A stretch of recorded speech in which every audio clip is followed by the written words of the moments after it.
Hello and welcome to the Punished for Protecting Live broadcast with your host, Francesca Amato, national expert in the Americans with Disabilities Act, domestic violence and child abuse advocate, best-selling author, and founder of Punished for Protecting Incorporated.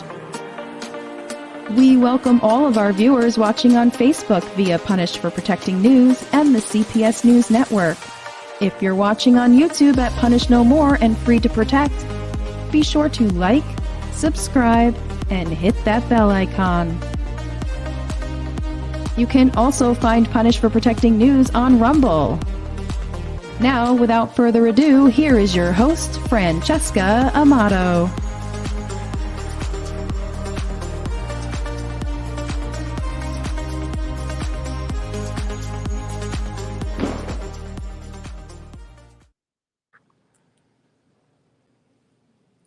Welcome, everyone, to Punish for Protecting News live broadcast tonight. You're going to hear some fireworks because they're throwing them up in the air here in my neighborhood tonight. My dogs are pretty calm, thank God, but I didn't expect that, and it's just kind of going off. So sorry for that, and bear with me. But we have a very special guest tonight, and it's more than just what the title says, which is former FBI exposes child trafficking ignored, which shouldn't surprise anybody. If you follow this platform, you would know. It's important that you share, and share. No matter where you're watching it from, whether it's Punish for Protecting News on Facebook or Rumble or YouTube, or if you're watching it from a community television show, please be sure to share this message because people need to be informed about what's really going on. I have a very, very special guest tonight, and I'm sure you've heard of him. His name is Dennis Hannon. He is the gentleman and the father who fought for his son when mom was trying to transition him. And what the courts did is nothing short of psycho as far as I'm concerned. But without further ado, welcome everyone, and let's welcome to the show tonight. Hello. Hello, thank you for having me. I really appreciate this opportunity. My absolute pleasure to have you, and thank you for doing this on such short notice. And I really want to welcome you. Can you hear the fireworks, or is it not so bad? I can. It sounds like muffled static here and there. Gosh, I'm so sorry to the audience, everyone. You guys can hear him. Audio is fine. Audio is fine. Audio's fine. Okay, Dennis, why don't we start with the top story? That's actually what the title is tonight, and then we're going to kind of merge into. But you did work for the FBI. What exactly did you do? And talk to the audience a little bit about that. Yeah, so just a brief background how I got involved with them. You know, I'm a nerd. I've held various engineering roles in systems and software engineering. I'm a former banking vice president for a large national bank. I've worked in technology firms. And I was approached by the FBI, a special agent out of the Buffalo field office, quite some time ago. I was right around when my divorce and custody battle started. So probably 5-6 years ago. They actually approached me. I was doing some work at the time, some volunteer work as it relates to some college hacking competitions that I was a judge and mentor for, and they saw some of the work that I did, and they reached out to me and said, hey, do you want to help your country? And of course, me being the patriot that I am, I said, heck yeah, I want to do that. So that's how it started. So I'm going to try, and I'm trying to mute myself so it's not so bad because it's like really going, but I'm going to try to show something on the screen, and then you can kind of touch on it. I believe this was, I have two articles here, or two documents here, I guess. There's this one. If you want to kind of tell the audience what that is, what that means. Yeah, so GIMP-ED, that was a government-funded program that I was running. GIMP-ED is funny because that was actually an old moniker that I gave myself when I was probably 16, that all of my friends knew me by on the internet when I was a nerd and I was a hardcore hacker on you know, kind of raising heck as a youth. So I chose that moniker so that it would always be tracked to me if in the event that things ever went south and I ever blew the whistle, that my friends and my good friends and family would know without a doubt that I had my hand in that. So that was my little insurance policy. And it's funny because my work ended up getting leaked to the Australian Parliament on child trafficking, and they wrote a research paper citing some of the work that I did, and they ended up using that moniker. So that project was funded by the government. I operated with the FBI under the code name Grand, Grand. That was the code name that they assigned to me. I don't know how they come up with those. I didn't ask. I just said okay. So I signed all paperwork under Grand. I never used my real name for anything. And essentially, what we would do is I would meet 2 agents at a time, quite regularly, at least once to twice a week, sometimes 3. And we would sign paperwork, we would go over things, and I would sign everything under Grand. And that was one of the projects. I was a paid confidential human source with the FBI for approximately 3 years, specializing in human trafficking and children that were victims of violence. Wow, that's amazing. And then there was this other one. Oh, it looks like we are having a little internet difficulty, guys. Just please bear with us. We are so sorry. If it seems to give a pause, we'll kind of try to be mindful of it. But there's this one here. Is that something that you can kind of touch on too? Because I'm trying to lead to what you did there and what you were starting to discover in the FBI. Yeah, so this was posed to me as a project where, hey, look, you can help your country. We're trying to catch pedophiles. We're trying to catch the worst of the worst, even, drug buys, that kind of thing. Full disclosure, I was a victim of a sexual abuse when I was younger. So this was near and dear to my heart. It was something that spoke to me, and I figured maybe I could help back and, just use that experience for good.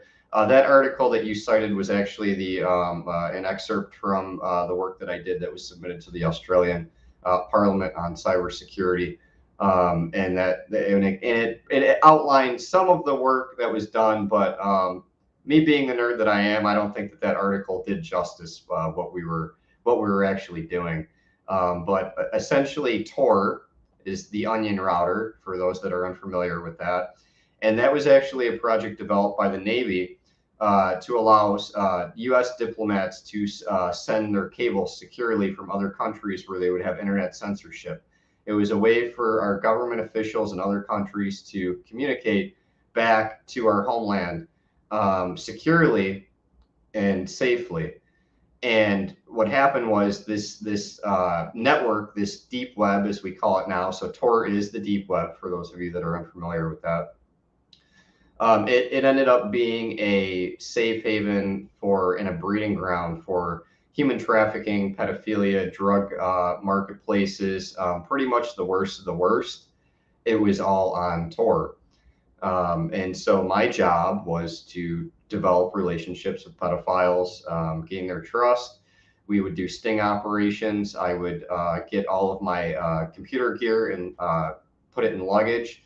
And the FBI agent in charge at the time would tell me of a location where I would go to right before I was supposed to be there. And I would wheel it in. I would set up shop and set up all the equipment, and I would have agents surrounded around me, and they would watch what I was doing. And I had a script that was developed in preparation for that. And it was basically, it was something that was approved by the Attorney General or a DA.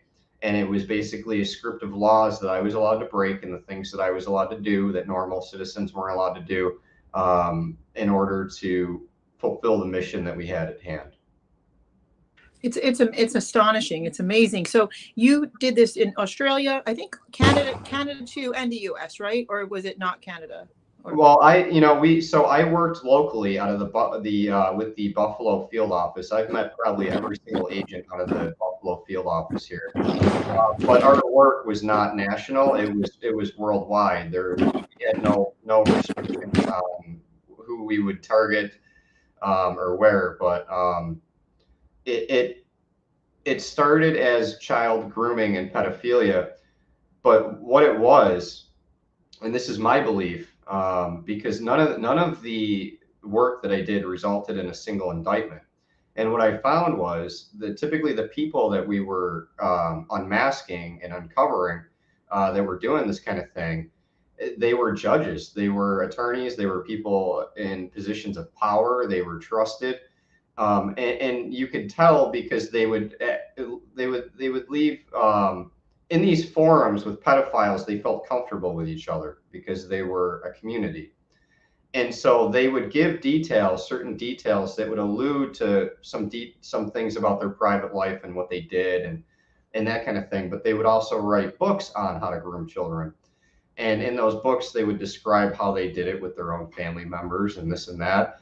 And it was almost like it was like a sick little community of horrors where they would discuss these things and share tips and that kind of thing. But where I'm going with this is none of the work that I did resulted in a single indictment.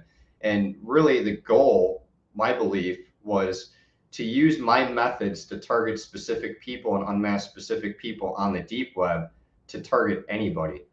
And it didn't just stop with pedophilia. They were using it to really target any kind of dissenting voice, anybody that was posting anything that they didn't like on the internet. What I would describe it as is a dragnet. Go back to that one, because I want to kind of slow it down a little bit. Sure. So the audience understands, and even I understand certain things, that it's made kind of clear. So they were targeting what, free speech to maybe not get it heard so people can hear and see what's actually happening? Any dissenting voice, anything against the government, especially anybody like Trumpers, MAGA people, they would, it was any dissenting view where, people would voice any opposite, anything that they didn't like, really, was what it was used for. And I use the term dragnet because it was kind of like a fishing boat where you would throw a net into the water, you would drag it behind your boat, you'd pull the net back on the boat, and you would see what you would get. So we were collecting, there was no way for us to filter out stuff with pedophilia. Okay. We were collecting everything. It's just my focus was on the pedophilia stuff. Yes. And I created them a search engine so that they could search through everything as they needed. So you were able to basically find these places that were doing this.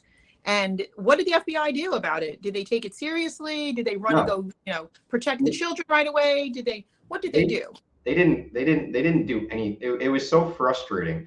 And at first I chalked it up to like bureaucracy within the system. And what they would do is I would have a hot lead, and this person I built trust. I built a relationship with them. We're ready to take it to the next step, set up a sting operation. And they would wait months for me to get approval. And by that time, the lead was already gone. I'm not going to spend my time sitting in a chat room with these disgusting human beings if it's not going to result in them behind bars. It was mentally taxing. It was emotionally, I still see the images in my mind still from these people. And so it was a lot of that. And what I felt was that they were dragging me along, and they were using my work to really repurpose it so that they could target anybody that they wanted, because that search engine that I built them and the data that I gave them, it was anything about anybody. If they logged into any website, if they logged into Facebook, if they logged into Gmail, what I would do is I would collect their credentials. We would then try those credentials elsewhere to see if they had accounts somewhere else. People are creatures of habit. Typically, people use the same password for everything. So we would call it door knocking, which is where we would find out somebody's information, and then we would try knocking on other doors like Facebook, email, what have you, to try to use those same passwords to see if it would work. Right. That makes sense. So basically, and audience, feel free to ask questions, feel free off when I speak. They like to cut me off when I speak. Feel free to comment. We want your comments. We want your questions for Dennis and so on. This is literally like a 3-part story tonight, and it's going to be leading into more of from me doing more broadcasts, because I have a lot coming up, especially with the movie that's just come out, Voice of Freedom, and then what else Dennis is going to be talking about, that he had to be literally had to deal with this in his own family with his own son. So which is what primarily my audience is built on. And that's another thing, guys, send this out to people that don't know about it. You know, people that are watching that movie are in state of shock. They don't even want to believe that this is true. Okay, that's some of the feedback that I've been seeing, or they're just completely in shock, triggered, traumatized, hurt, you know, want to do something. There's many people that want to do something. But before we even get into the movie, because I don't want to get bounced all over too much, but here's a question right here, Dennis. So they were using you to have buyers to sell our children to pedophiles or anyone that would fit their narrative lifestyle, ? Absolutely. Is that I don't know if that's, is she saying this correctly? So the FBI was essentially using something near and dear to my heart, like catching pedophiles, to unmask people on the deep web, but they were using that as a ruse, and they were repurposing my work so that they could target any dissenting voice.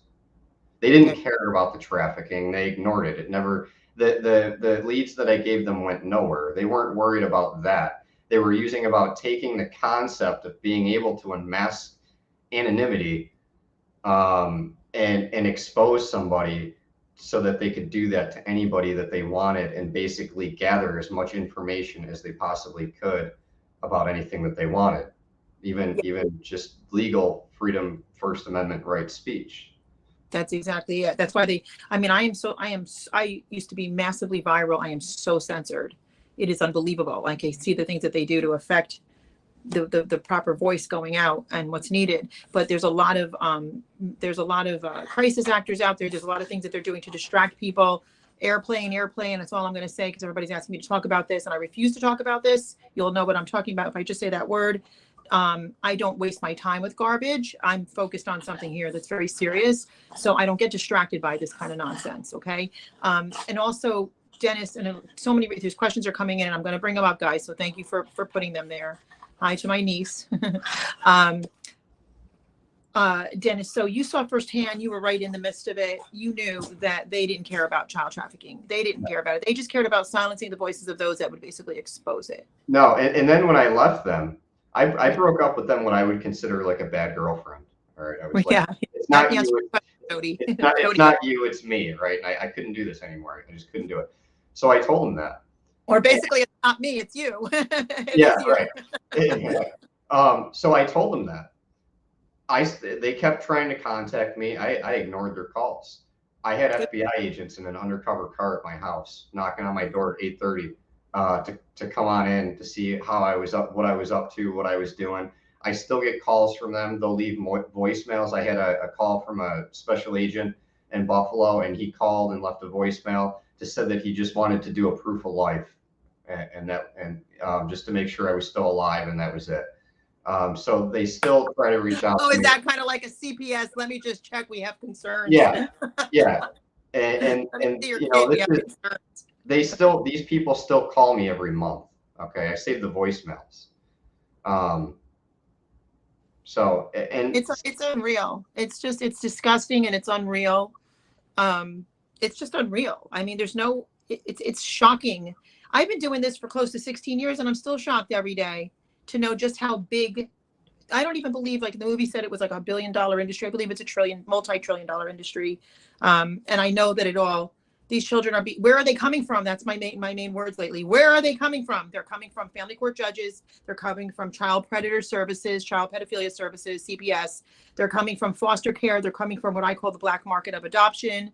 Any parents out there that have done this, and because you want to save kids, and a lot of people have been duped by this. Okay, I'm not saying you're a bad person. A lot of churches are propagating this lie innocently and not innocently, both ways, because there's good people and bad in the mix of the churches. And they're saying, oh, adopt children, foster children, and it does save them if they get into a home that they're safe people. It does protect them that way, because most of them go through 20 different foster care homes, and they suffer. They're suffering just by being taken, but they suffer horrific abuse. And so the movie, from my understanding, has just kind of left out the fact of where these kids are coming from. Court orders signed by judges all over the country. That's where they're coming from. They're not being all stolen out of Walmart Okay, they're coming from court orders. That's why when you have a child that's being abused, judges put them with the abuser and they say you're crazy and you're coaching and you can't coach sexual abuse and you're crazy and you're a liar and you're coaching and all these ridiculous statements that they make over and over again, different courts, different people, same narrative. And you've seen it. You're sitting here going, look, I got this, that you should have been commended. You should have been rewarded and awarded for this type of service to the country, to the state of New York. And instead, they just ignored it like they do at the Department of Justice, like they do everywhere when you contact. They just ignore. And New York is really good at ignoring, by the way. Talk about that. Yeah, and just to touch base on that movie, I would say that the first half of that movie is probably the most accurate to what I did. It was actually very hard for me to watch. There were times when I wanted to cry. And I didn't even know if I could stay through it. I stuck through it. But the first half of that is very accurate with what I did in gaining trust and establishing a relationship, and even more so with the code words that they would use in these chat rooms, these pedophiles would use to refer to kids and different acts. And it actually, I shoved a lot of this in the corner of my brain, and watching that movie kind of made a lot of that resurface, and it was tough. Yeah, most definitely. And I'm not saying to not see the movie, guys, go see it. I personally can't bring myself to see it. Not right now. I will eventually. I will. I just had a question from Stacy. I had it up on the screen. There it is. I want to put it back. Stacy, what is the most common profile of the pedophiles? She's asking. It's, they're just like regular people with regular jobs and families, and you would never really suspect it. But usually they're people of power. They like the power. They like the power of controlling other people. They like to groom other people because it makes them feel like they are in control. And that's really, I think, what it is. And the worst part is they find other like-minded people like that, so that that behavior can not only be is tolerated, but it's accepted and celebrated. And that's really, That's one of the things, Dennis, that I run into constantly all the time is that they look like normal everyday people. They have mostly positions in education and in places that you need to trust, medical fields. A lot of these types of personalities, I believe you have to really know your stuff. But a lot of these types of personalities purposely put themselves in church positions and in like positions of authority. If you notice, the majority, I want to say all of the judges are narcissists. A lot of them are involved in, I'm familiar with NAMBLA. They are in positions, and that's why it's very frustrating. And I'm going to be leading into more of these broadcast, guys, where I'm going to be talking more about faith and God and how the country needs to repent. Those that call themselves Christians need to repent. I believe that there's a root for why this evil is allowed, because God doesn't want it. God is a loving God, but he has rules in place for us, for our own safety, protection, and good. And the world is getting worse and worse, and the children are suffering the most because we don't repent. And I'm not saying this to like slash you with a whip and say, oh, you horrible person. It's not meant that way. Okay. But I'm going to do it in as best as I can, kind of a teaching over a couple of videos that I think will really help, because I do know that when the enemy, the devil, doesn't have an open door, a legal open door, then he can no longer continue to do what we see. Now, the exposure is a wonderful thing. Exposure is a wonderful thing. There's a lot of deception out there too. Pray for wisdom and pray that you're not deceived. Those are important prayers. Pray for wisdom and pray that you're not deceived. Okay. Because those that are deceived are the last to know it. Right. So pray for that, so that you can see what's really happening. So you're not pulled here and pulled there and pulled here and pulled there, that you can stay focused and you can know and you can hear from God. What does he want you to do in your individual life to save your family? What does he want you to do corporately to save other people's families? There's reasons for it. We open the door. Sin opens the door to what we see. And what we see is a horrendous amount of confusion, a horrendous amount of identity confusion. If we don't know who we are in Christ, we don't know who we are. And it leads to other stuff. But I believe the church is at fault. And it says first the church, then the world, because I believe the church was the first. And I'm going to get into this in another video, not tonight. But the church is the one that actually redefined marriage. The church. And I say the church, I'm not even talking about the Catholic Church. I'm talking about the body, those that claim to be the body of Christ. And I'm going to definitely get into that because we can't speak into what's happening with the authority that God gave us, with other things that we're seeing, redefinition of marriage and so on. Because if the church doesn't repent, it's a hypocrite. It's hypocritical. You have no right to talk about other people's sin when the church is in massive sin. And the Bible talks about the end times, that they would be in massive adultery. And I'm going to get into that for sure. So keep watching, be sure to subscribe and all that good stuff on the channels so that you don't miss this. It's a way that you can help. Ways that you can help is share these videos. Tell people that don't know about this. Not just everybody that's a part of that's dealt with the family court and all that, but those that don't know about this. Now is a ripe time because this movie has opened a lot of eyes, and now is a ripe time. And that if we can lead more people to repentance, which is where I plan to go. Not that I'm a minister or anything like that. I was on an international prayer ministry for a number of years, but I'm not, an ordained or anything like that. But I am a Christian, and I've been saved since I'm 12. So I think I have a little bit to say about it. And I believe that the Lord has convicted my heart in certain areas that will be fruitful to stop this child abuse and this child trafficking. And it's not just child trafficking, it's human trafficking, it's elder trafficking, it's all. Okay, there's a price tag on your life. The devil wants your soul. Okay, and he doesn't care. And the politics and politicians and the governors and so many, doesn't matter what side, what party you are, the judges, we all know this, the attorneys, and not every single one, but the majority. As soon as you get a paycheck for this and what's happening, you're guilty. But they're a part of the demonic kingdom, and that's just what it is. And that's the way to get out of it. That's the way to get back to where you really want to be, and we can save children that way. And I'm very, very sincere when I say this. Let's see, we have so Jody's saying to Dennis, so they were targeting freedom fighters? Is that what you're saying? The big shift, when I would question why none of these things were resulting in any indictments, and I'm like, look, I'm not gonna sit for months on end in this chat room and be exposed to this stuff if it's not going to go anywhere and I don't have any approval to do anything. It's like you want me to do these things, but my hands are tied behind my back. How can I do this? And then the narrative shifted to, they weren't focused on child trafficking and pedophilia. They were focused on domestic terrorism. And it wasn't even domestic terrorism either. They were just kind of labeled. It was basically anybody that had a problem with the government or would help other people get around censorship or would just, anything really. It wasn't, and even the data that we collected wasn't even related to freedom fighters. I mean, they had access to conversations that were not even about anything. It could have been small talk because there was no way to limit the data that I was collecting. I was giving it all to them. That's why I had to build a search engine, because there was too much of it. Wow, it's just tremendous. And it is similar to what you see on the sex offender registry. Oh, it's Stacy, just part 2 of what she first asked you. Is it similar to what you see on the sex offender registry? I mean, how so? Yeah, I don't really know what you mean by that. I think she's kind of making more of a statement, meaning probably you can ask more, Stacy, maybe just to kind of clarify that.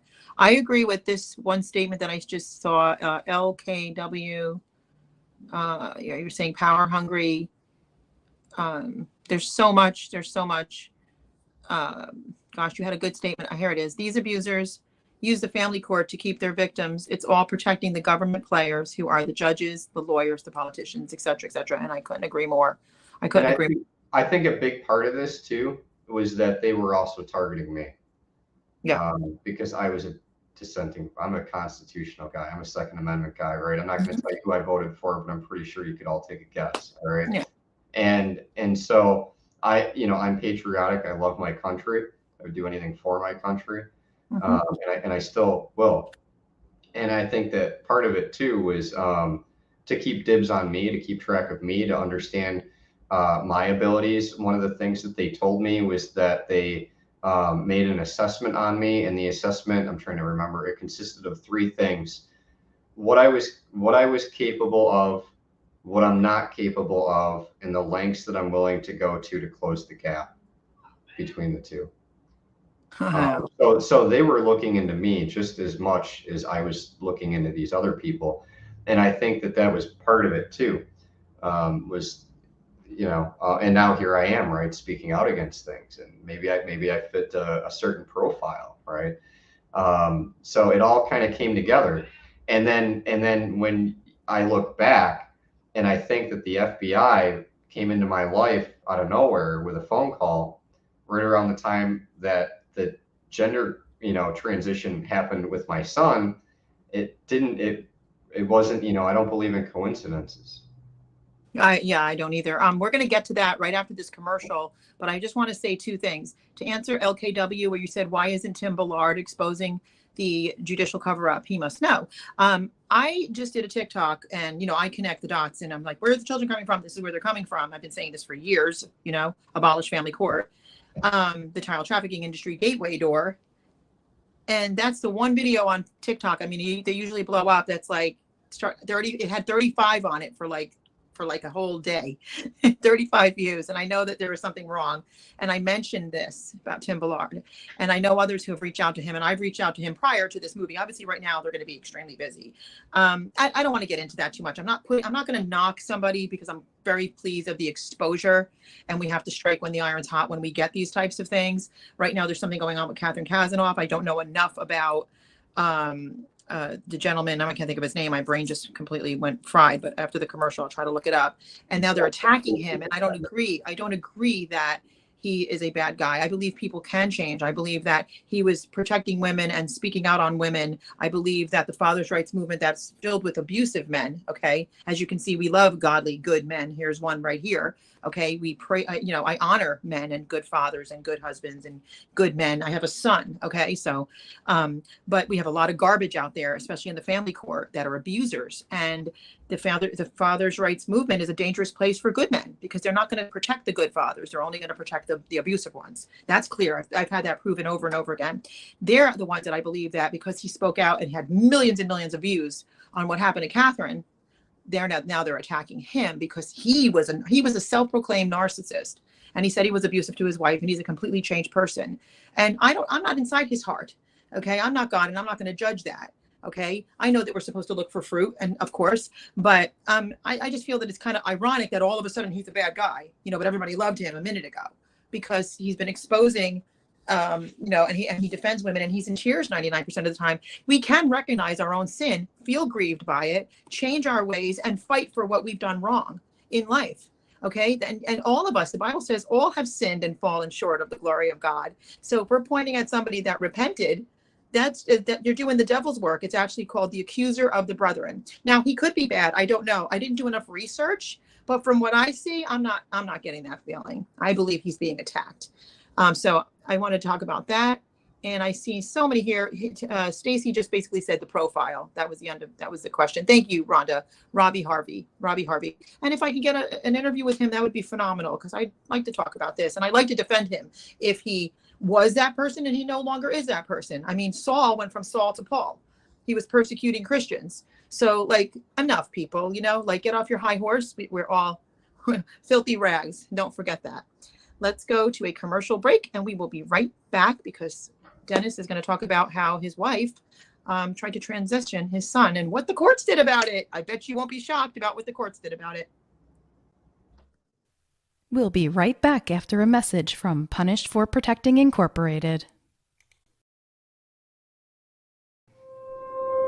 Each new generation of protective mothers is shocked when they first go to family court and find it doesn't favor single mothers and is willing to jeopardize children.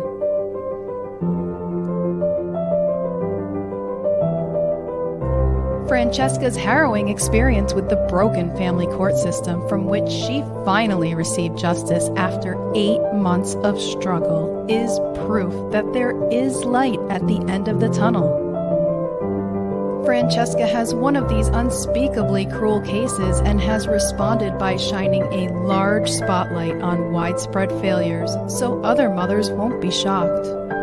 Punished for Protecting the Injustice System of Family Court by Francesca Amato Banfield, advocate, mother, whistleblower, founder, and TV talk show host of Punished for Protecting. If you are struggling with injustices wrought by our courts, this book will help guide you through the process. Available on Amazon.com. Search Punished for Protecting and get your copy today. Help abolish family court by purchasing Punished for Protecting merchandise. Here are our top sellers. See the link in the YouTube video description to find out how to get your Punished for Protecting t-shirt.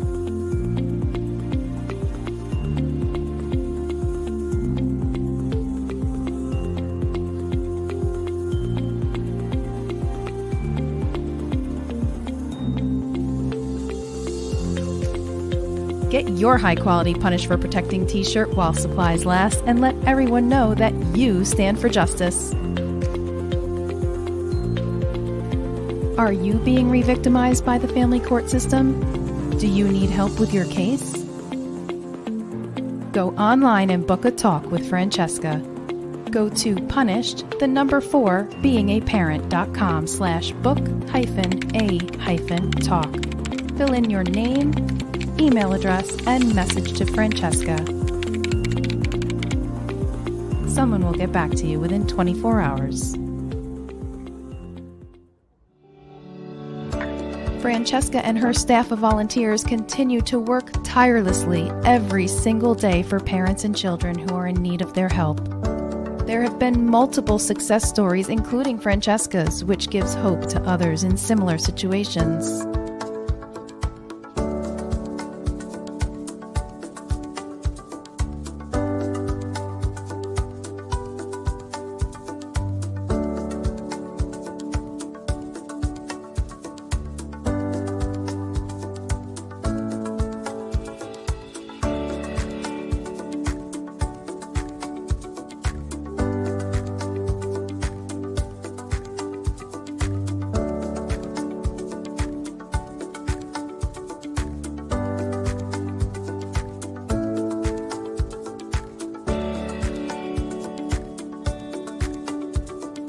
Punished for Protecting Incorporated has incurred out-of-pocket expenses with zero funding to help families get their children back or to save their children from being taken. We also have provided funds to help with retainers, food, lodging, and travel. We really need your help so we can continue to provide our many services. Any amount is greatly appreciated. If you'd like to donate or sponsor a family in need of help, go to Cash App, Free the Children. And now back to our broadcast.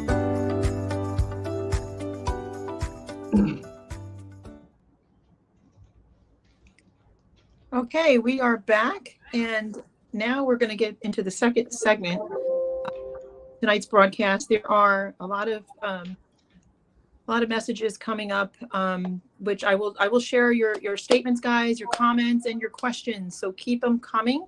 I just don't want to confuse the where we're going now, but please keep them coming. And thank you for sharing. I'm going to put up a picture here. So now remember, this is a former FBI person exposing child trafficking that was ignored through the FBI when he handed it to them over and over and over again. Oh, that frustrates me so much. Now he's dealing with this. This is your son.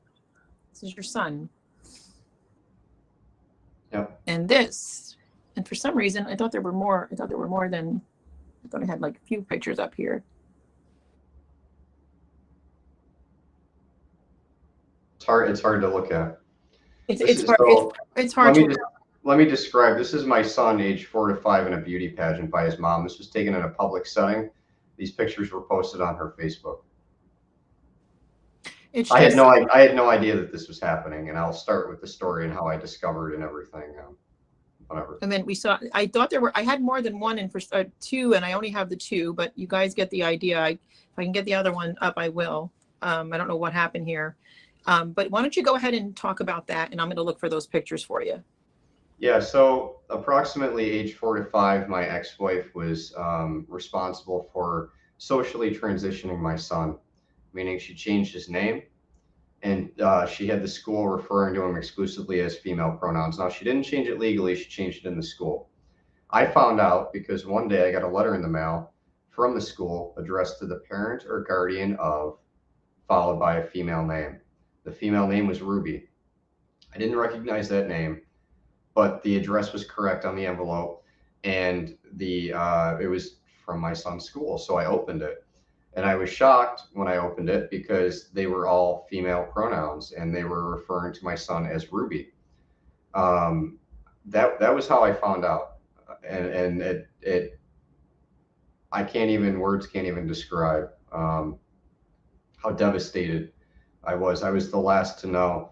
And so I, through court proceedings and subpoenas and, going through the court system, I was able to discover more, that he was going to a therapist named Andrea Binner, and Miss Binner kept no notes of my child. She's a therapist in Buffalo. That's her, Andrea Binner. She kept no notes at all of my child when he was in there. She said that he persisted and was consistent with identifying as a girl. Okay. I was the last to know about this. And when I had a call with Miss Binner that was hosted by that was arranged by the AFC, and within the first 5 minutes of the call, she was adamant that I refer to my child using female pronouns. And she informed me that she had referred my child to an endocrinologist at the University of Rochester named Dr. Tran. I'm not making that up. That's their real name. Dr. Tran was an undergrad at the time. They were a resident. And over a 45-minute phone call, having never spoken to the child, going solely off of the word of the mother, Dr. Tran said that my child would be a candidate for puberty blockers at around 7 to 8 years old. They never spoke to the child because the mother insisted that the child was too shy to speak about it. So they went solely off of the word of the mother. My child was never officially diagnosed with gender dysphoria. He never met the DSM-5 criteria for gender dysphoria, and they were already planning on progressing him onto medical treatment. I'm trying to find Dr. Tran, which I was blown when you told me that one. Yeah, I don't know if Dr. Tran is out there. I think they moved to California. Okay. I can get that information to you. I don't think I sent that over. But it's just amazing that his name would be Dr. Tran. So this tells me a lot. I mean, was that his real name? Is this a joke? Is this a mockery? Dr. Tran? I mean, that was their real name. It sounded like it was a real name. I'd have to dig up the last name because they did everything they could to try to bury that. But ultimately, that made his permanent medical record. Okay. And wow. So I found out about that when I subpoenaed medical records because nobody was complying. I had to subpoena his primary care physician. Yeah. Nobody would talk to me. I had access to records, but nobody would talk to me unless it was through a subpoena. So my son was going to Dr. Tran, and they recommended this. And this was done without my knowledge, without my consent. I was never engaged in this. I had no idea. I was the last person to know. Okay. And then it only became worse. I discovered these pictures. I didn't even have social media at the time. It was other people who were sending me these pictures that she was posting. And she was parading my child around, putting him in beauty pageants and dressing him up in like a female. And you saw the pictures, every accoutrement you could think of.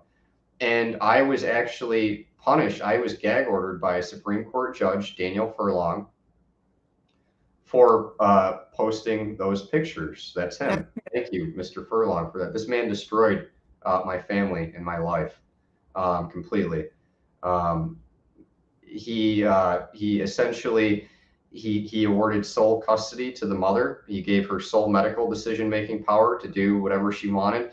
And not in any single ruling that he made did he mention any gender transition. He glossed right over it and went right to his grievances were, and his reason for awarding the mother sole custody was because he said that I was negligent in posting the child's first name, and I was negligent in sharing the photos that were shared, taken from her Facebook. It had nothing to do with me sharing the photos. It had to do with the context, because if I shared those photos and I said, everybody, let's celebrate the wonderful transition of my son into a girl, his name is Ruby now, it would have been celebrated.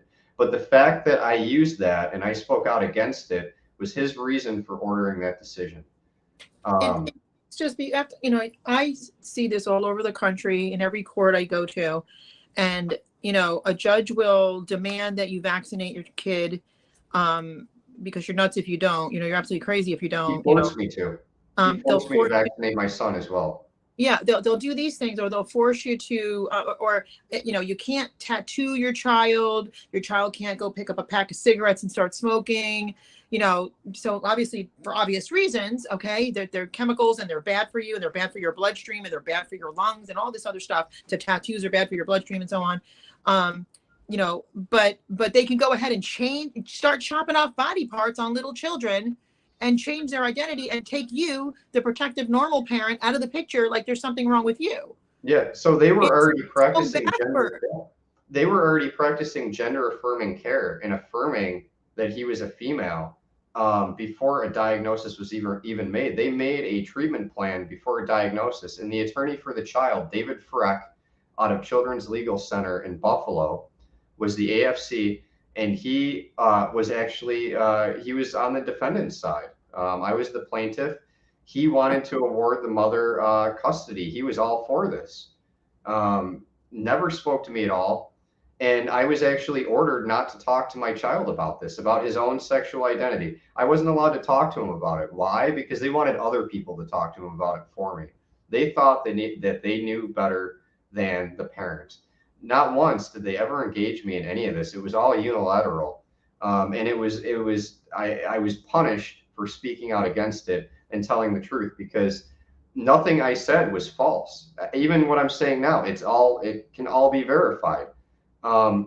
So in his rulings, when you talk about how I went on and I did this podcast, or I did that, or I spoke out against it, not anywhere in there was it mentioned that there was slander, defamation, libel, because everything that I said was true. They just didn't like to hear it.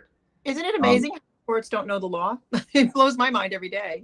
They didn't want to hear it, but they don't. Ultimately, I ended up, so after I was on Real America's Voice. I've done news interviews with Real America's Voice, which was televised nationally. And a week after I did my first interview, I was forced to resign. Ironically enough, from my job working for a major bank as a vice president. And when I lost my job, I was getting unemployment, and the judge denied my petition to modify child support, and which put me in arrears, and it completely buried me. And now I'm ordered to pay $19,000 in attorney fees to her for trying to convert my son. A custodial evaluation was done. It was all in my favor. Yeah. And ironically enough, I want to touch back and circle back in how the FBI was involved in this, because the FBI came into my life right when this was happening. And the attorney that I had representing me was referred to me by the FBI.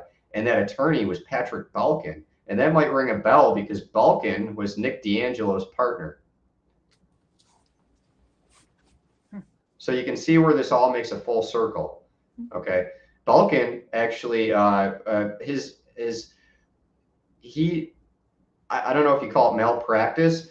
He screwed up my case so royally that the judge actually ordered the opposing counsel to refer to him to an oversight committee. He stole money from me. He stole $9,000. I wasn't able to fly in the doctors who did the custodial report for court forensic evaluation. That hurt me. The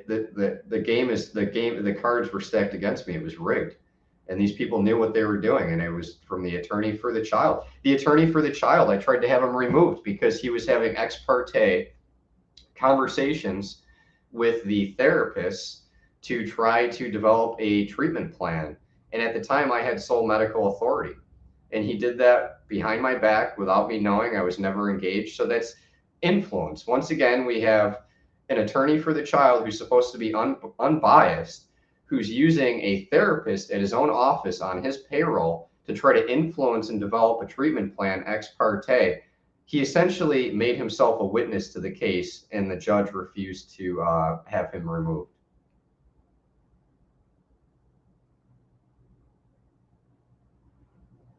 So I think we might have lost her. Well, wait. Okay, there, you're back.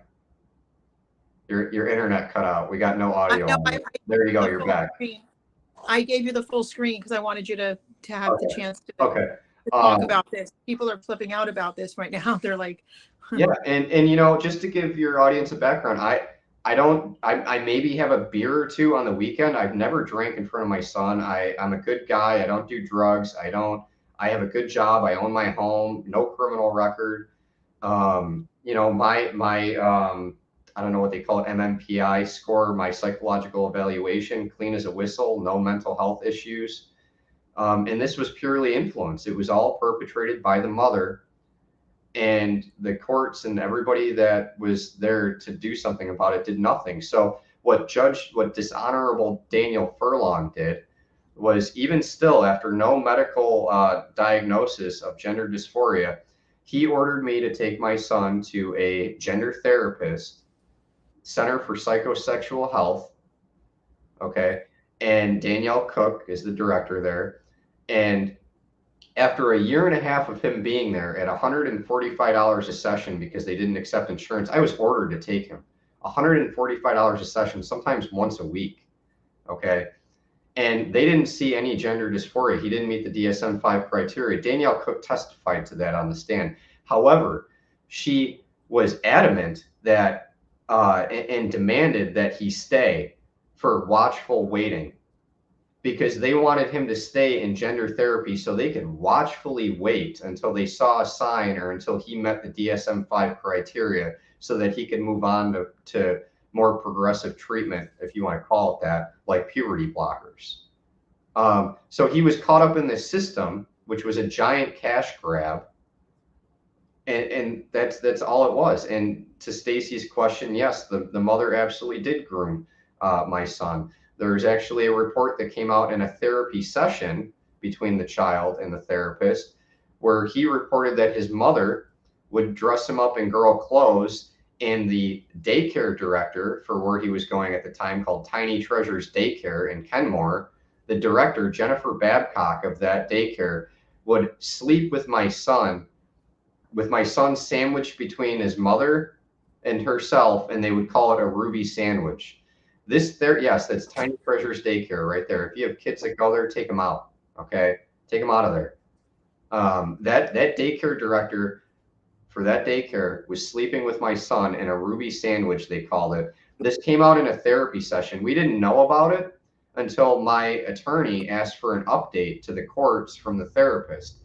This was after a month after it was already reported. Now, you would think that Danielle Cook of Psychosexual Health, being a mandatory reporter, would report this kind of conduct. She did not.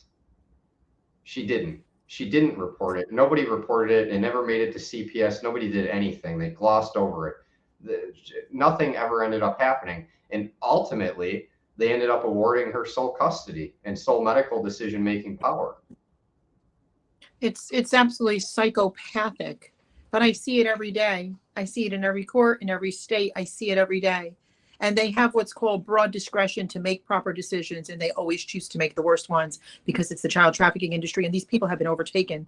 They've been overtaken. There's no question. I used to say they're not even human. They can't be, and I really believe that. I had to have his mother ordered not to shower. She was showering with him at 7 years old.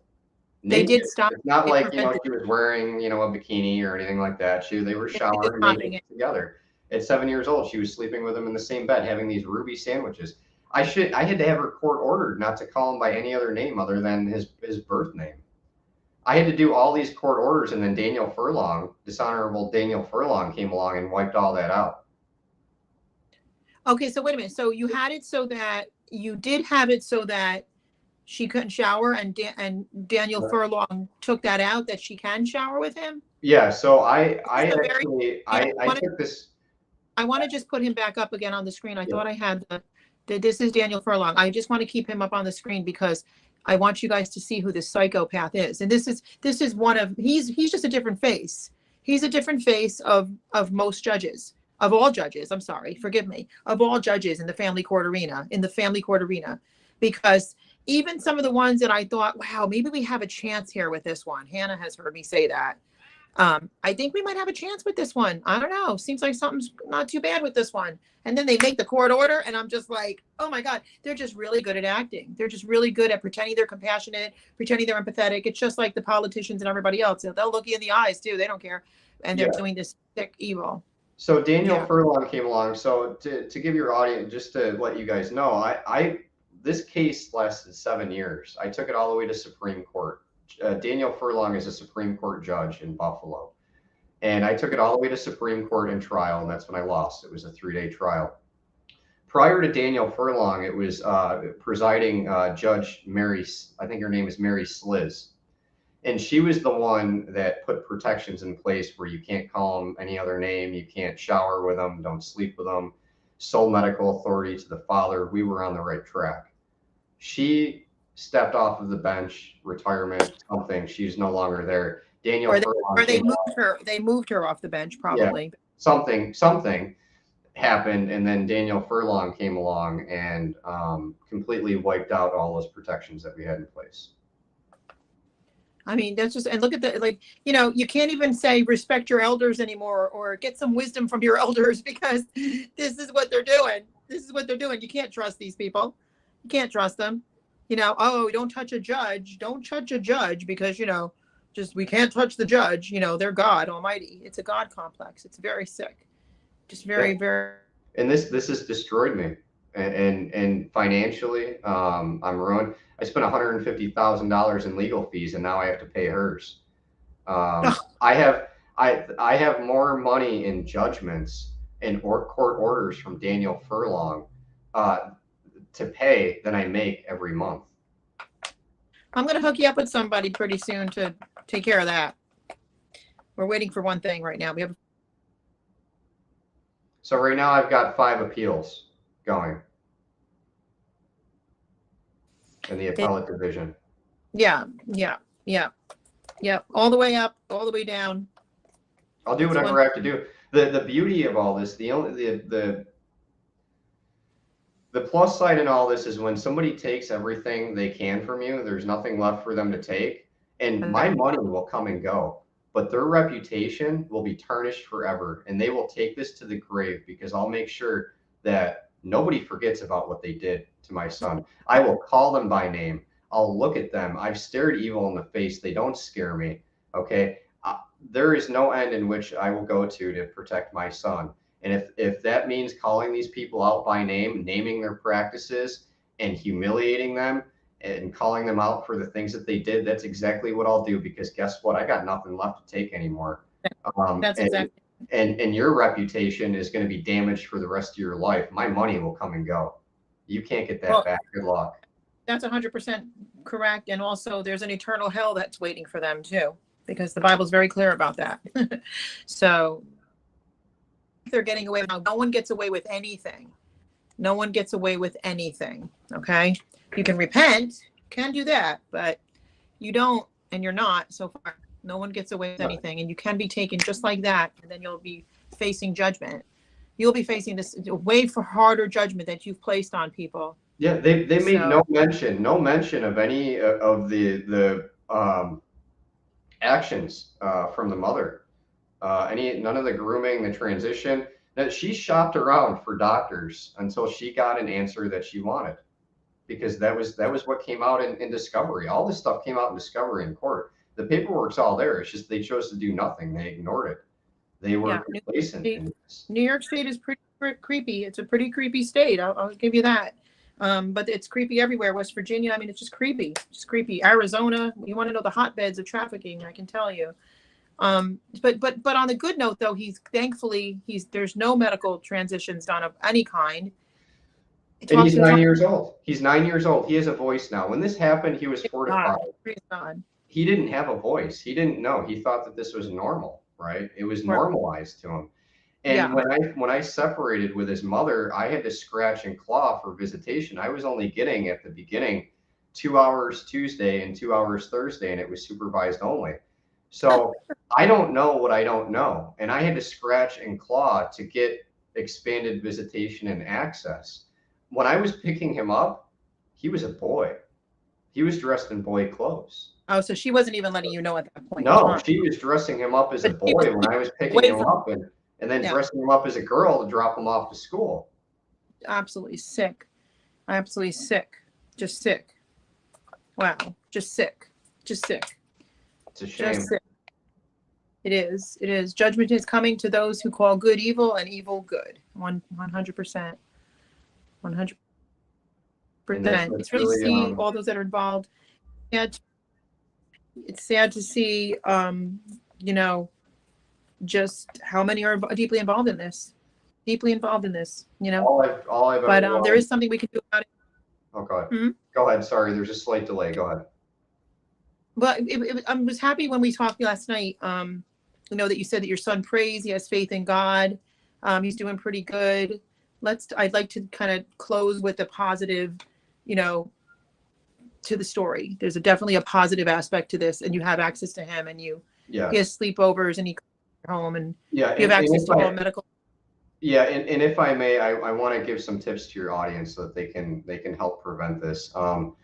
First thing you do, go online, go to your child's school district website. Okay, usually you can access the card catalog on the school district website. Access the card catalog, look for books in the library, use the search terms LGBTQ and gender, and you will be amazed at some of the books that they have in there teaching sexualism and sexual identity targeting K through 3. Look at that. Go on. I started a nonprofit just for this to help raise awareness and get other parents to come forward and help teach parents how to identify these things from happening. You know, go on indoctrinatethis.org. I have FOIL request templates that you can use and fill out, and you can request what their guidelines and policies are on LGBTQ, gender transition, you know, boys and female locker rooms, how they identify. Use that template, send it to the school because they have to respond to you. And if they deny the request for more information, they have to give you a valid reason and time for you to fix that so that we all have a right to know. These are taxpayer funded educators, and I think a lot of this is happening in the school. But also go on indoctrinatethis.org. There, I put together, and some other folks helped collaborate on this, on some tips on things that you would have never thought about that will, you know, help you identify if this could be happening to your child, if God forbid you're in a divorce situation with limited access. Can you say the website again? I'm going to type it quick for the audience to see. It's indoctrinatethis.org. I'll put it in the private chat for you. And the videos that I've done are on there too. I've done a lot of indoctrinatethis.org. Yeah, I've done a lot of school board interviews too. So did I get it right? Yeah. Yep. Yep. Okay, That's it. There's a little space there, guys, between the E and the T. Make sure you put it together. I typed quickly with my finger, so you know. Yeah, and this is my goal. I want to, you know, I'm here. Look, I don't want to be here. And I said this before. This takes a piece of my soul every time because it's such a terrible thing and it's hard for me to bring myself to. But if I don't share this experience with other people and help other people learn from my experience and share these stories, then this was all in vain because I didn't get justice. And I don't anticipate I ever will. So the next best thing that I can do is help other parents. And if it helps one family or saves one kid from having to go through this, it makes it worth it. And that's why I'm here. And, you know, just like in the movie, the most powerful person is the storyteller. And I hope that more people come forward and it inspires other people for change, because it starts with exposure.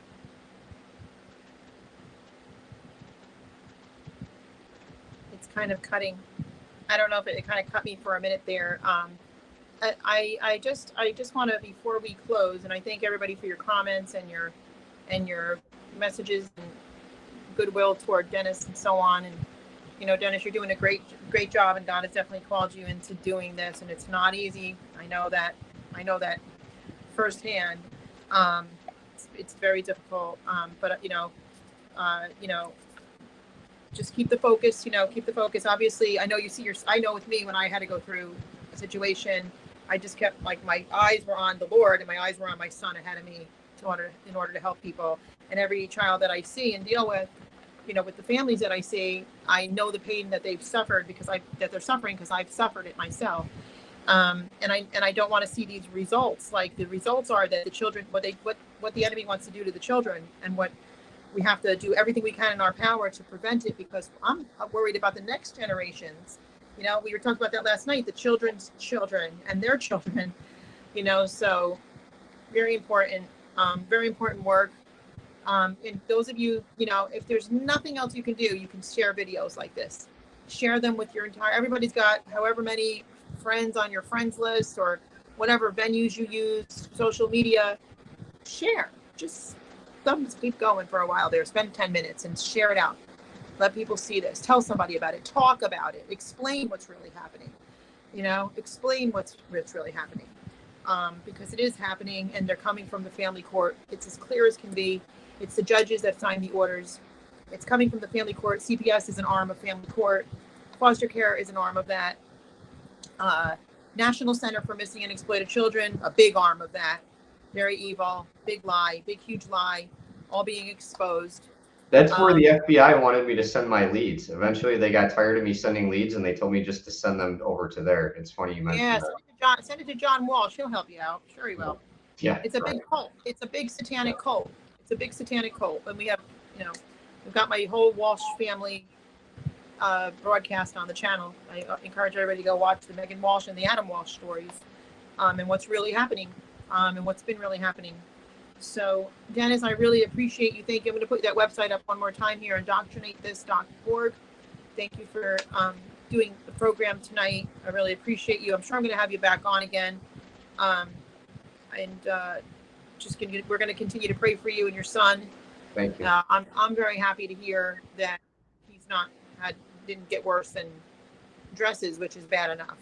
But you know what? At the end of all this, he was the lucky one, because I've heard from a lot of parents and speaking out against this where it didn't end that way.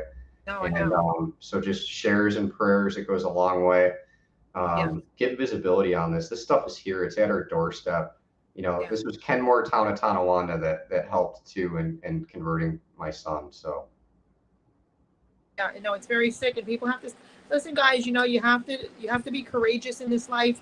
You have to stand up for what's right, and we have to keep speaking. And they don't want us to speak because they know that the earth was formed by the word, and so your mouth and your words are very, very important.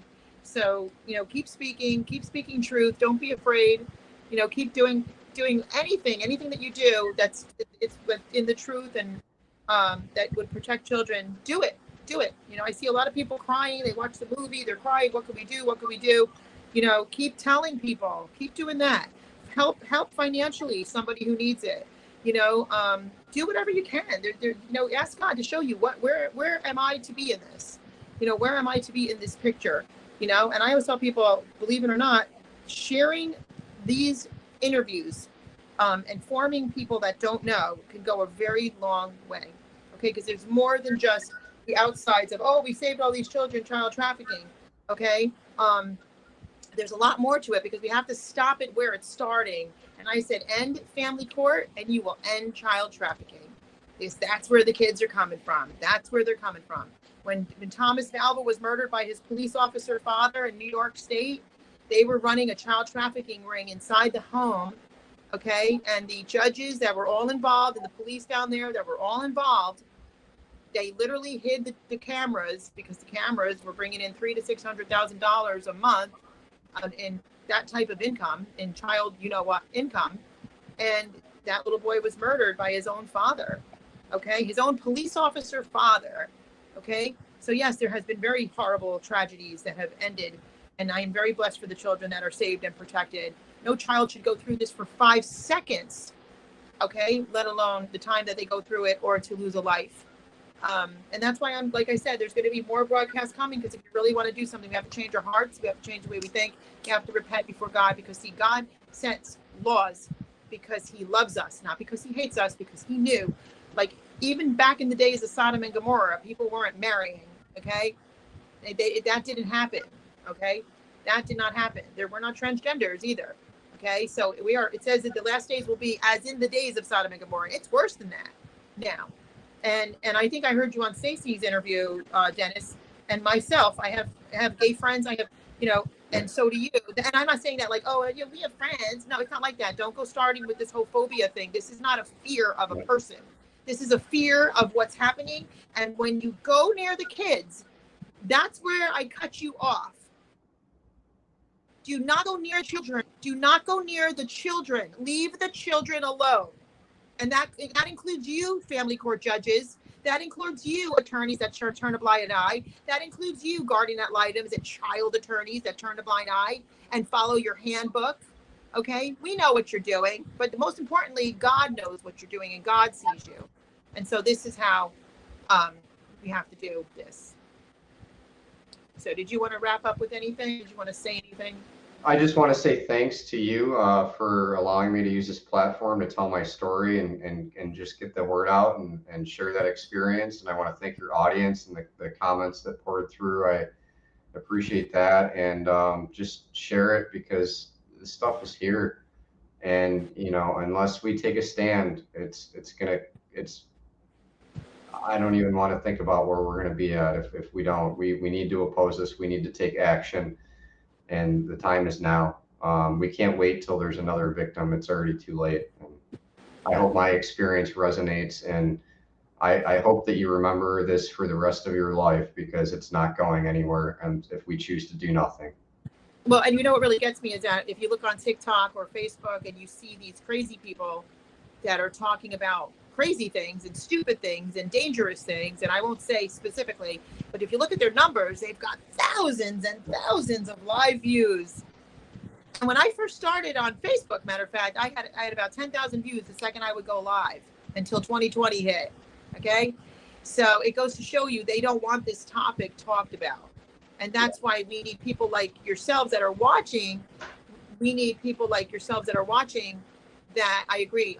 We need more Dennises in the world. I agree. Guys, this is really a 3-step thing, what they're doing. Tolerate, accept, celebrate. First, they get you to tolerate it. Then they get you to accept it as the new normal. And then you're expected to celebrate it. That's it. That's right. That's right. It's all a setup. And one thing I teach my son is this. Everything they're telling you is a lie. Just remember that. Everything that they're telling you is a lie. Research everything. Don't leave any stone unturned. Thank you so much, Dennis. I really appreciate you coming on. Like I said, I'm glad that we got to put this together so quickly. Thank you to the audience. Guys, share this like wildfire. We really appreciate that you do that because we need your help in doing so. And people need to know these messages. They need to see that somebody who actually worked for the FBI in New York State did the work that he did, that actually handed them the pedophiles, and they completely ignored it. People need to see that. They need to see what's happening when they're paying taxes to this state. And where their tax dollars are not going, where they should be going, and God knows where they're going. We don't even know. So God bless you all, and thank you again. God bless.